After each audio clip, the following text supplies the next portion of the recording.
أعوذ بالله من الشيطان الرجيم وذكر فإن الذكرى تنفع المؤمنين.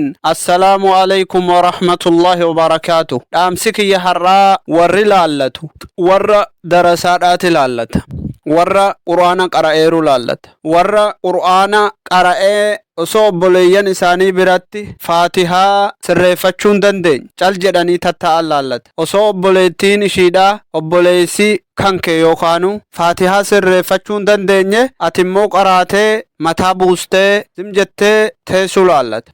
Baadaa akka nama tokkootti quraana qaraatee waan ma'anaa balleessuu fi hin balleessine adda baafattee dirqamni sirra jiru obboleeyyan kankee barsiisuudha. Nama hedduu agarra. Nami faatihaa akka jirtaniimmee wal biratti wal qo'adhaati hiriyaa tante kan hiriyaa tiyya jettuun tan afaan qofaa jechuu tan afaan qofaan hiriyaa tiyya jettuun mee faatihaa wal biratti qaraa waliif dhaggeeffadhaa waliif ilaala yaa obboleeyyan muslima. Akkaataa faatihaan itti qara'amu akkaataa itti solaatamuu jiru jechuu nama sodaachisa haalli keenya. Kanaaf jecha yaa nama rabbiin quraana si barsiisee jiru yaa nama rabbiin quraana si barsiisee kan harfii takka immoo ati obboleettii teetitti odoon himne yoo ishii dubartii taates yoo isa obboleessaa tahes odoo ati quraana qaraatee jirtuu obboleessi kan keessi bara faatihaa solaataa kana kan solaanni faatihaa maleen ta'u kan ammoo jechuudha isa san ofii barteetuma kan akkanuma mataa buustee taa'utti jirtu odoo obboleessa kee hin fayyanne kana of gaafadhuutii itti yaadiitii irra dammaqii hamma dandeesseen waan beektu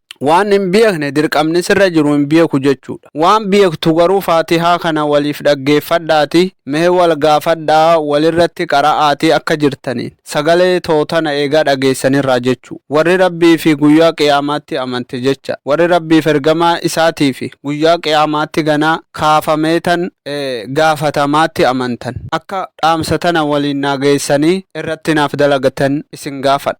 Diinii kana Nabi Muhammadtu nuu dhufeen fedha rabbiitiin arjummaa rabbiiti. Eegaa nabiin alayhi salaatu wassalaam du'ee booda nabiyyiin ergamu tokkolleen hin jiru. Ummanni Nabi Muhammad ofii walirraa bakka bu'ee wal barsiisaa deema ulamaarraa barataa deema. Saniif jecha hanga dandeessaniin quraana irratti warri quraana fixanii akkanatti teessan kun rabbii keessa sodaadhaa isiniin jechuun barbaada. Nama hedduu dubbifnee laallee fi arguutti jira yaa obboleeyyan. Faatihaa sirreessaa fi waan biraa haa hafu. Faatihaa attahiyyaata wanni biraa haa hafu mana solaataa tana waliif naa barsiisa yaa obboleeyyan muslima. Jireenya duniyaa hangarra jiraannu beeknu odoo zimettee harfii quraanaa beektu osoo nama barsiisuu dandeessu kana obboleeyyan kan keessi bira faatihaa hin sirreeffanne wallaahi kuni waan nama sodaachisu jecha irraa illee gaafatamuu teessaa kana beeki duuba yaa darasa. Warri kaan akkanuma qara'eetuma ammoo warri qur'aana addan baafanne ni jira. Warra akka asii odoo hin taane warra jechuudha qur'aana harfi wanni kun ma'anaa balleessa moo hin balleessu jechuu adda beektanii qaraatanii akkanatti teessan hedduu keessattu jira. Rabbii isin kalqe sodaadha. Kanaaf jecha obboleettii tanteetis